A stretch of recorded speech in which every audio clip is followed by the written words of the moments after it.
Martin. Yes. How are you doing? All right. You doing well? I'm all right, thanks. I'm good, all right. Good I'm all stuff. right.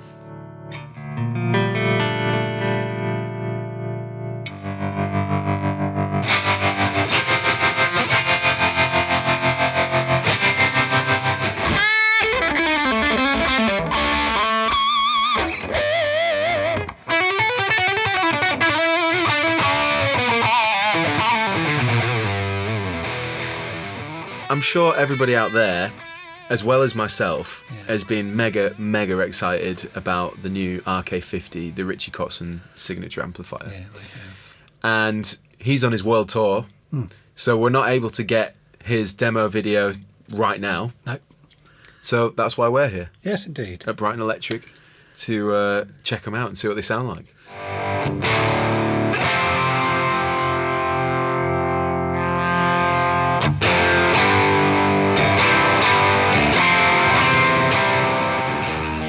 So I want to know a bit of how it all came to be, how you know Richie, and how the amp was born. I don't know Richie that well, but I first came to work with him, or work on a project with him, about 2004, I think it was. Right. And that was, on a Signature amp. Right, okay. Yeah. He came to this country to do some gigs, and some fans, I believe, lent him some RK100s, his Signature amp. And I just commented, I sent a message, or I think possibly an email, just saying it was nice to see him using those again. And he replied. They say the rest is history, is a cliche, but I think we just exchanged emails back and forth. In a nutshell, Martin, what are we looking at with the RK50? Quite the main amplifier part, if you like, is quite simple. It's a single gain control. There is a gain boost. One tone control. Richie was quite emphatic that he wanted a single tone control. Right. And I think probably born of the amps he's been using more recently that did just have a single tone control. He likes that. And master volume. Literally the first time I've heard this, for this circuit. Brilliant. But I've just plugged in the Strat on the neck on that clean, tried to get a clean tone.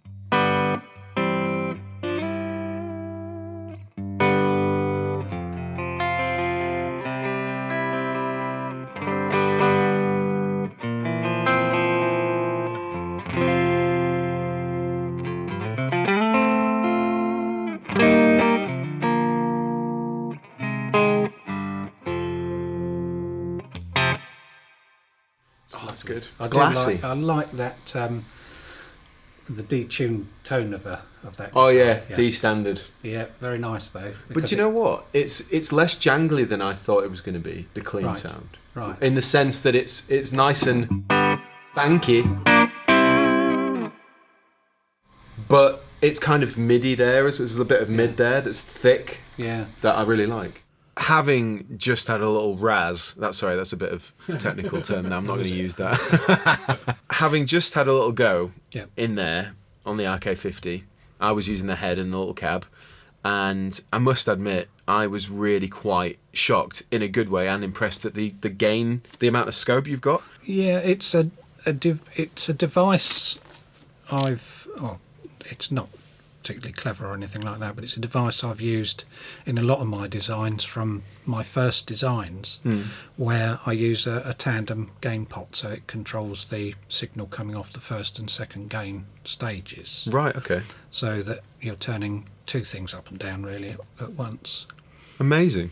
I'm not the only person to do it, and but it's just nice when it gives a bigger range.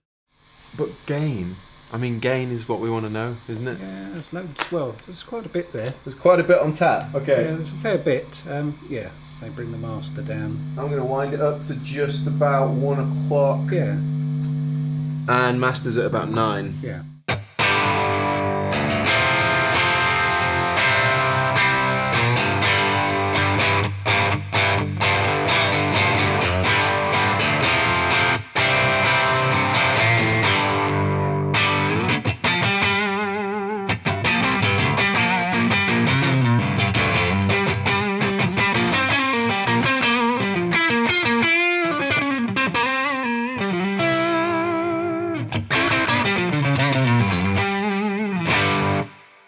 like it. And you could still do a fair bit from the guitar volume with the gain like that. Yeah, I mean, volume was up all the way, but like you were saying, the dynamic, like.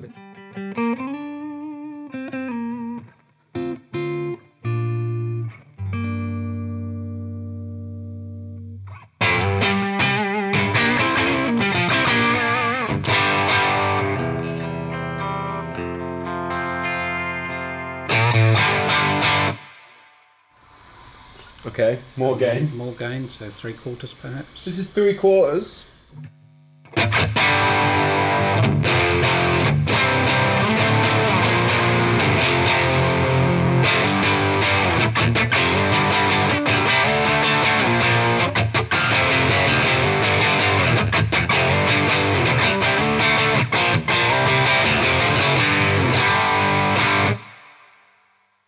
Lovely. It's proper barky and aggressive, but like not fatiguing. No, it's sounding very nice to me. Should we turn the gain up? If you like, all the way. Gain's on full. Yeah.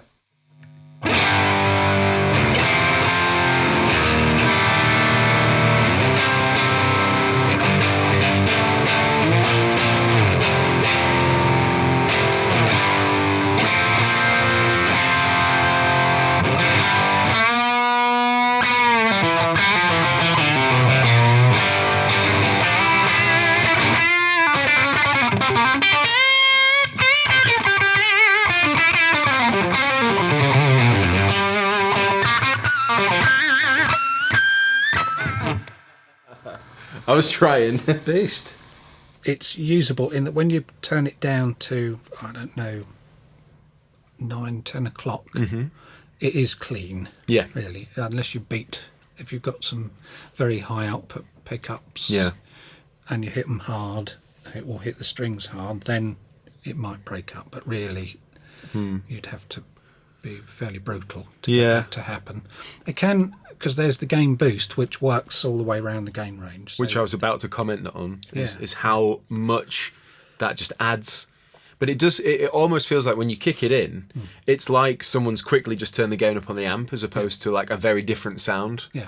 Which I like that, because it's like here's a jump the cue for more gain kind of vibe, which I really, really like.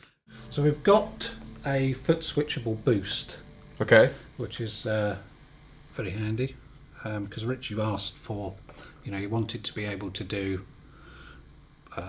everything that he needs to do, but he also wanted a full-on lead sound. Right, just in the amp straight away. Yeah. So with no need for an overdrive pedal or anything like that. So that's what we've got, but it works all the way through the range. So we've got a fairly.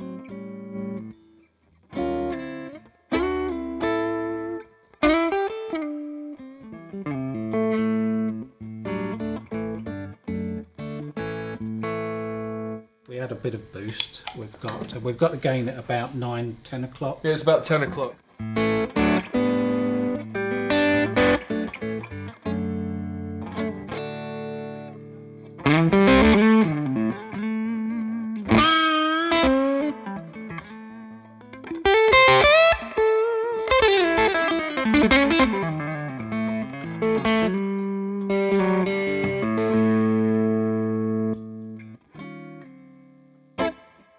Can we knock it up? I'm curious. Absolutely. So if we put the gain at halfway.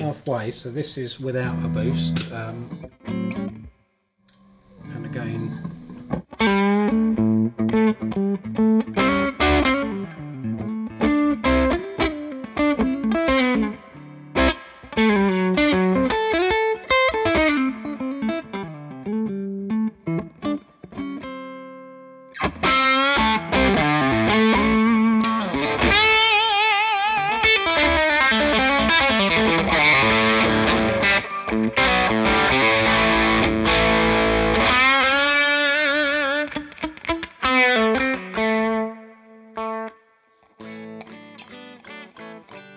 Clean it up quite nicely from the guitar.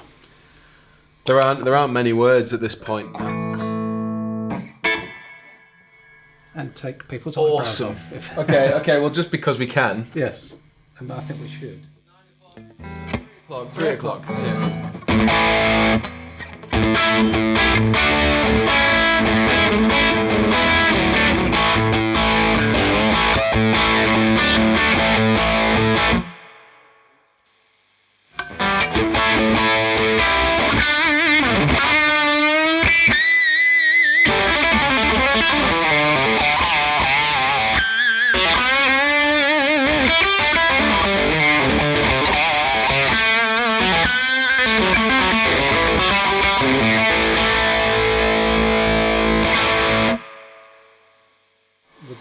With the boost on,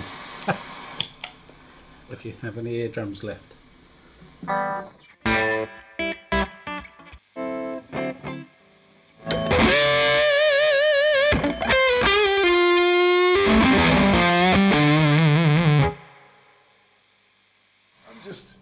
I mean, that's just awesome.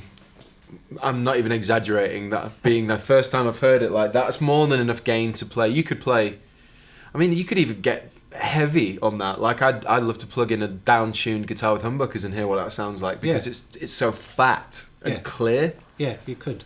And wow, you could have a lovely time doing it.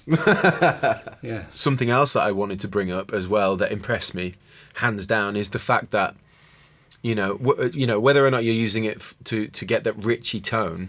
If, for example, you were using a humbucker guitar and a single coil guitar, the way that the tone pot is voiced allows you to compensate for fatter, darker sounding pickups and single coils. To get rid of some of the brightness, you can roll it off. So I put the gain on halfway. Yeah, put it about halfway, and then.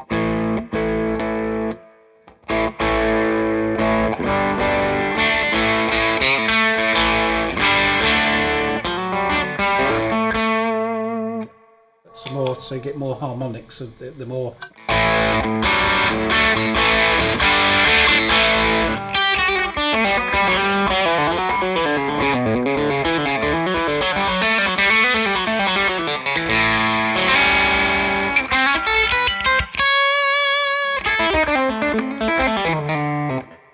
Enough there to tame anything. Well, in my opinion, wherever I went from low to high, it was usable. Yeah. One's a warm, like musically fluffy kind of tone, with it all rolled off, and then all the way in, it's that jangly, articulate, snappy tone. Yes, yes. But then, where it went even further for me was the speaker dampening switch on the back. Because essentially what happens there is you've kind of got control, you've got a bigger, broader scope of control over the low-end response. Yes. That was the last piece of the puzzle when Richie and I were exchanging emails and saying he wanted some better resonance in the low end. Right. Let's get Lucy. This is Richie's preferred. Richie prefers this tone? Yeah, this is why the feature is on the amp, because he wanted... All right.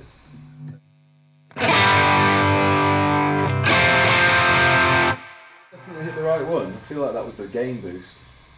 It's near the speaker sockets.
I just want to play it. I can feel that. Yeah, it's right there. You won't appreciate this in the room, but you can feel that there. Because that's quite similar to the bass focus on the VX on the Kraken, isn't it? The principle is exactly the same. Yeah. Exactly identical principle, just different value components. Right. On the RK, it's intended to simulate taking the negative feedback loop out of the equation. We had to compromise on that, because if you do that with that design, you get certain problems with instability, Right. with certain other areas of the circuit. So we compromised so that we had, as far as anyone else as a player was concerned, it felt exactly the same as taking it out, but in fact it leaves more of the negative feedback in than was originally intended, and we've just kept that in for stability, more at high frequencies. I think with the speaker damping out, so it's not damping the speaker, if you like, you get more presence about the sound, as well as more low end. The power amp actually has a lot more gain, so it'll go into distortion more smoothly and earlier. Interesting. And I guess that kind of makes sense, because inherently resonance is the entire speaker. We're not just talking about low end, we're talking about the way the speaker resonates. Yes. So so dampening that would essentially let through more high end frequencies, surely. Yes. Yeah. And then you take the dampening away, and The whole thing moves. Yeah. You know, it's something you've got to switch in and out to experience and see what you like. We were just messing around with the reverb and tremolo, and it's wicked, because you've got an option between, if you've got the combo, then you've got a spring reverb tank. Yep. Whereas if you buy the head, then you have digital reverb. Yes.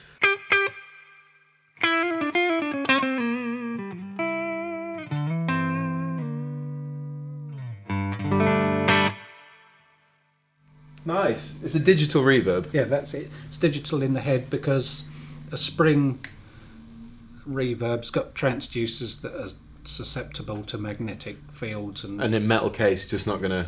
it's just going to be a nuisance in proximity with the transformers. It's likely to be a nuisance, Right. And we'd probably have had to make the cage a bit taller, which Okay. we wanted to keep the compact Well, size there. I've pushed it up to halfway.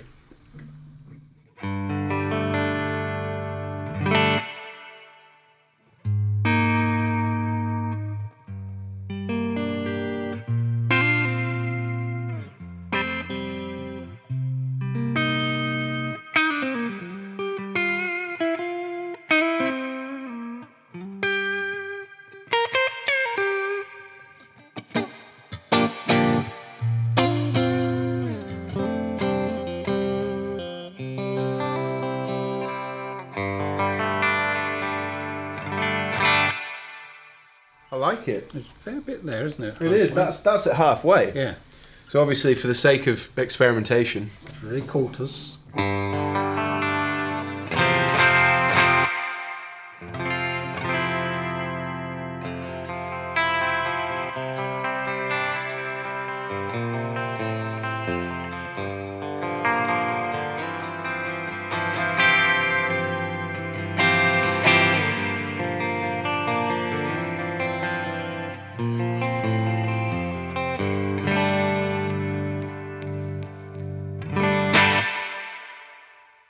I mean, it works, because it's kind of going in with it's not kind of muddying everything up. No.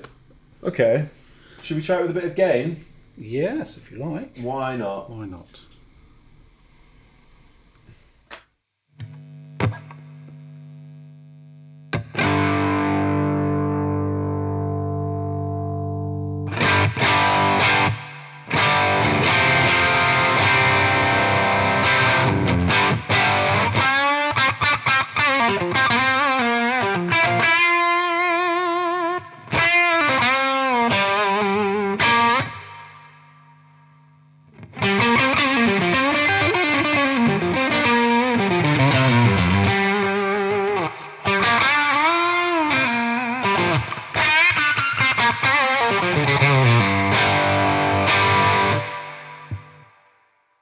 Well, I mean, there's more than you'd ever need. Yeah. Definitely. Nice, yes. And it's actually a nice tone of reverb as well. Yep. You know, I've had experience with digital reverbs in amps, but that's a nice sounding digital reverb. So, but I want to hear the reverb tank in the combo. It's quite different to the digital. Okay. There's less of it. Okay. Well, let's push. Reverb's at about a quarter. Right. Okay. So there.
So all the way up, all the way.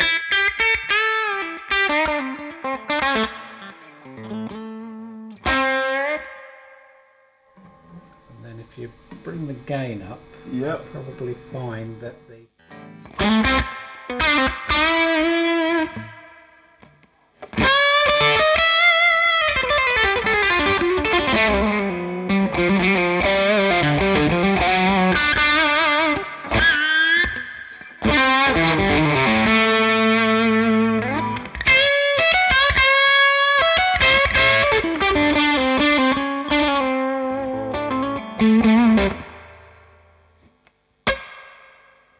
it doesn't get too swimmy.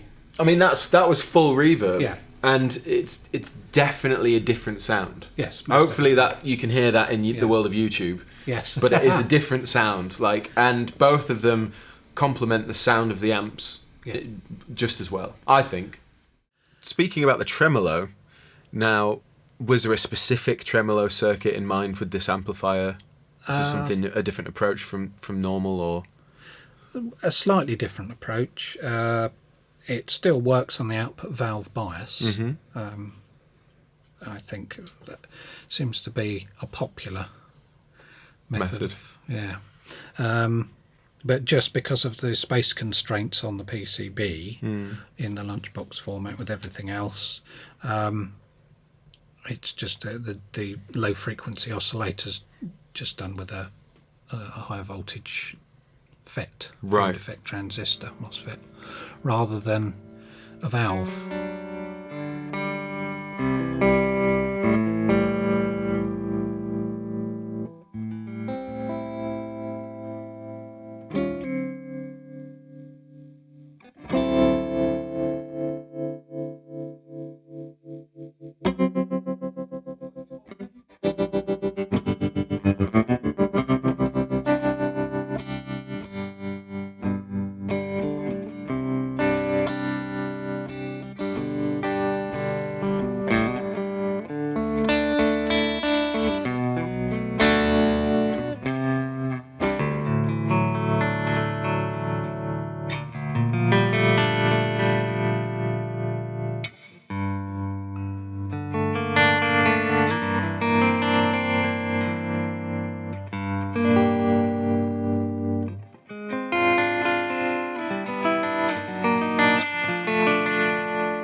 So, as we are actually making this video, Richie's out on the second leg of his world tour, and I'm aware that he's now using the RK50 amplifiers on that tour. Yes.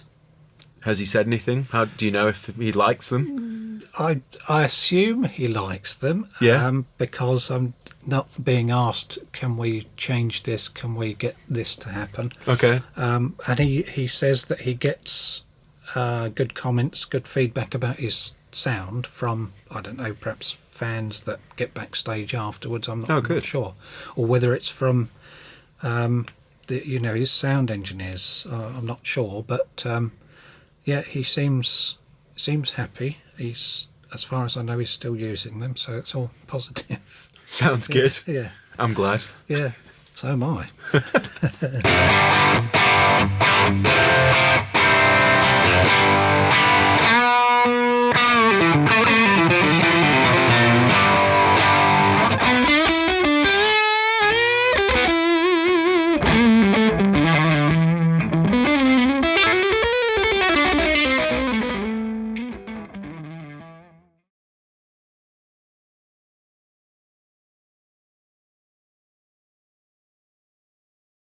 I reckon that quite a few people might suggest, or maybe wonder to themselves, is this amp based off the Duchess, the V40? Is it in any way similar? No. No, it's light in colour and it has reverb. Right, okay. And that's about as far as it goes. That's about it.